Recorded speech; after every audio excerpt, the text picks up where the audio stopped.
Assalamualaikum warahmatullahi wabarakatuh. Ketemu lagi dengan saya, Ki Bagus Purwas. Apa kabar sedulur semua? Semoga Allah memberi keselamatan kepada sedulur semua dimanapun sedulur semua berada. Amin ya robbal alamin. Pada kesempatan kali ini, saya akan membahas kisah tentang perjanjian Sabdo Palon dengan Syekh Subakir.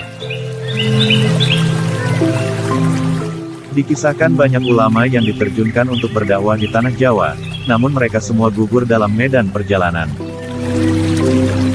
Pulau Jawa diyakini sebagai tempat kediaman para leluhur dan dedemit. Pada akhirnya ada seorang ulama sakti yang mampu datang ke tanah Jawa dan menemui penguasa tanah Jawa yaitu Ki Semar atau dikenal Sabdo Palon Noyo Genggong. Dalam kisah Jawa kuno, konon Syekh Subakir datang dari Persia sebagai penyebar agama Islam. Kemudian Syekh Subakir dapat menemui penguasa tanah Jawa yaitu Ki Semar alias Sabdo Palon Noyo Genggong dan melakukan perjanjian dengan Ki Semar yang disebut perjanjian Sabdo Palon. Syekh Subakir salah satu ulama yang berhasil datang di tanah Jawa dan mampu berdedikasi dengan penguasa tanah Jawa. Kisah ini diceritakan dalam tulisan lontar kuno karya Sunan Derajat atau pengikutnya.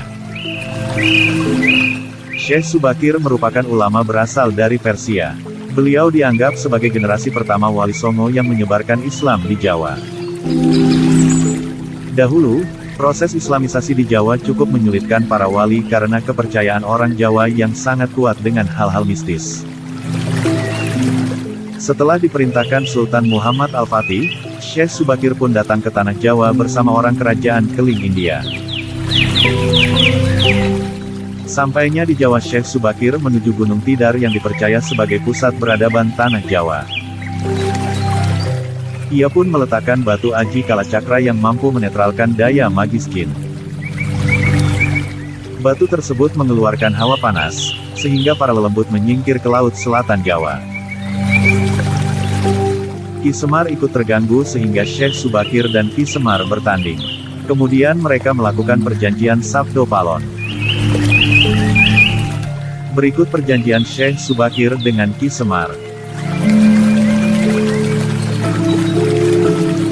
1. Tidak diperbolehkan adanya unsur paksaan terlebih peperangan saat menyebarkan Islam. Penyebaran agama Samawi ini harus dilakukan dengan halus dan menyerahkan ke masyarakat Jawa apakah ia mau masuk Islam atau tidak. 2. Saat membuat bangunan ibadah, harus bernuansa Hindu Jawa bergaya cakra, sehingga alternatifnya melakukan akulturasi budaya. Jadi meski tempat peribadatan memiliki gaya Jawa asli namun penyebaran ilmu-ilmu Islami tetap dilakukan. 3. Boleh mendirikan kerajaan Islam dengan syarat ratu pertama adalah anak campuran agama, jadi misalnya jika bapaknya Hindu ibunya Islam dan sebaliknya. 4. Tidak boleh merubah orang Jawa menyerupai orang Arab. Orang Jawa harus tetap menjaga budayanya dan kepribadian aslinya. Jika orang Jawa kehilangan kepribadian aslinya, maka Ki Semar akan membuat perkara dalam kemunculannya 500 tahun lagi. Syekh Subakir menghargai keempat perjanjian itu, namun untuk nomor 4 beliau menjelaskan jika ada perkembangan zaman, itu bukan kuasa beliau jadi biar Allah yang menentukan.